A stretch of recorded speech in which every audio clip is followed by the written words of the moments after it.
like a metronome. Filling up the lobby, it's a pretty crowded room. Feel like I could reach and touch you more. If you wanna see, show you. I'ma hollow me out with clear eyes. Speed racer, stick a speeding all the time. Speeding all the time.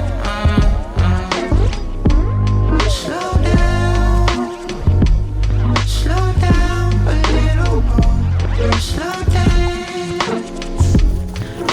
dance with me some more. Slow down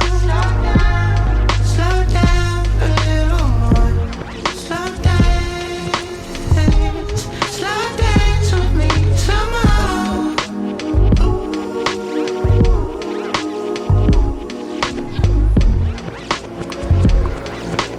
I don't want the day to end.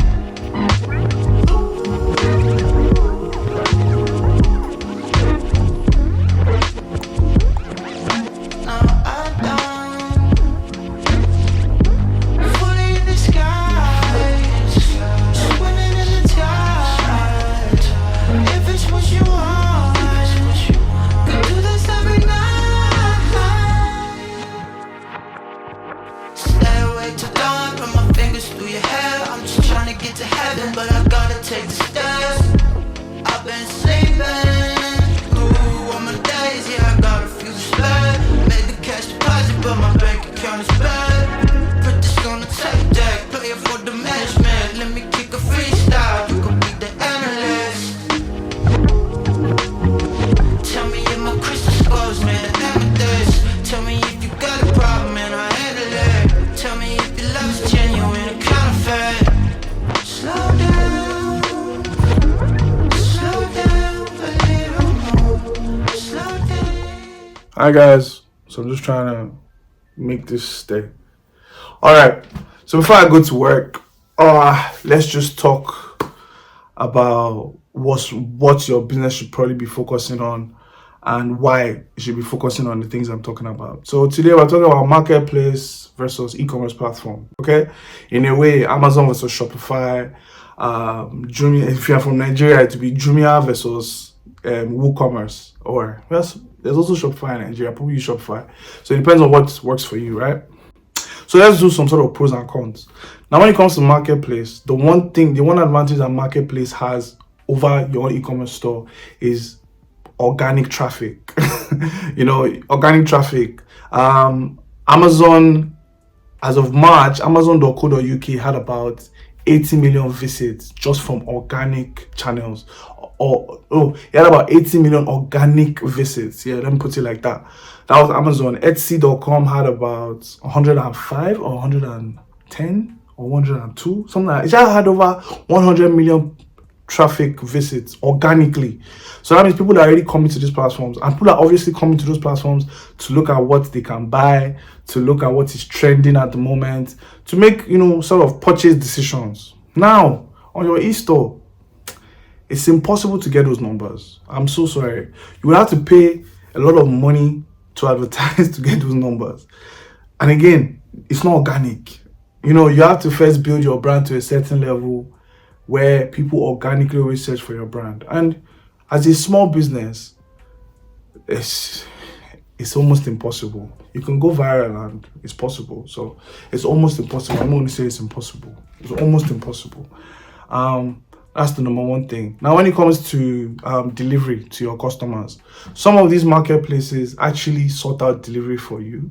They just give you, what you do is you put your products in their warehouses and they ship it for you. So it's very, very hassle-free, right? It's hassle-free.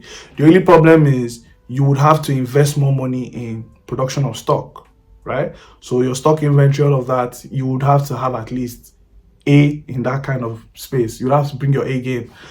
On the other hand, having your own e-store, it's kind of cheaper in a way, right?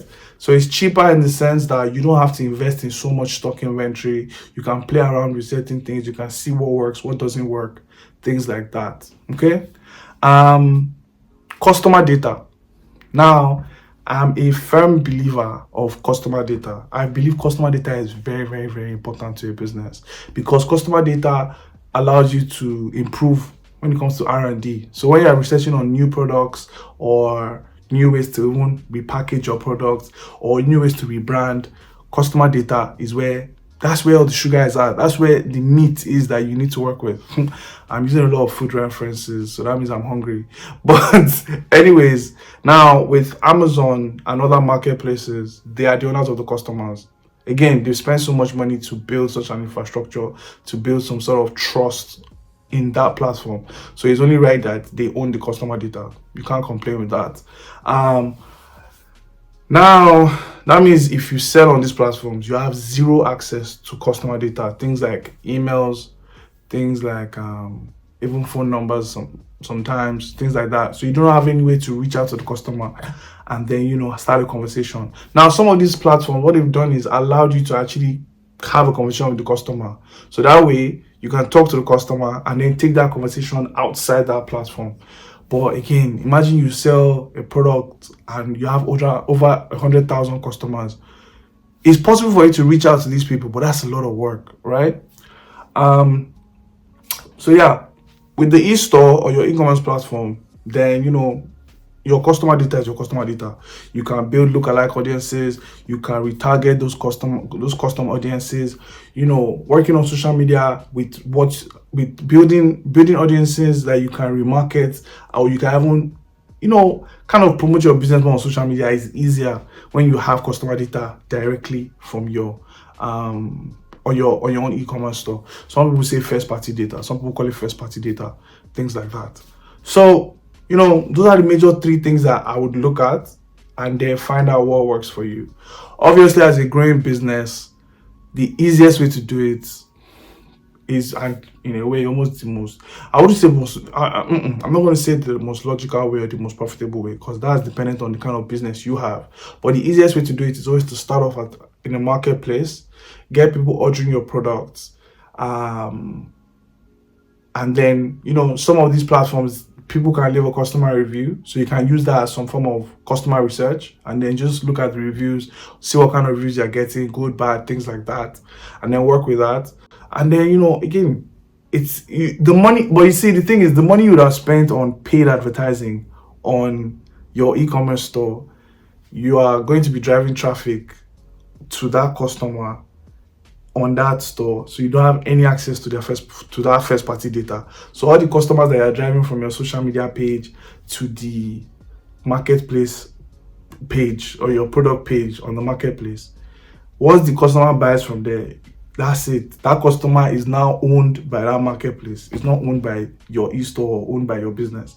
So yeah, that's pretty much, I think it's almost like a it's almost like a chicken and egg situation. It depends on what works for you, what works for your business. But I think now that you kind of see the clear difference between the two, you can make a better decision for yourself. And yeah, that's pretty much it, guys. I'm gonna get something to eat, and I'll see you in the next video. I made my cup of coffee. I just need something to eat with it. Probably get some biscuit or something. Anyways, take it easy, guys.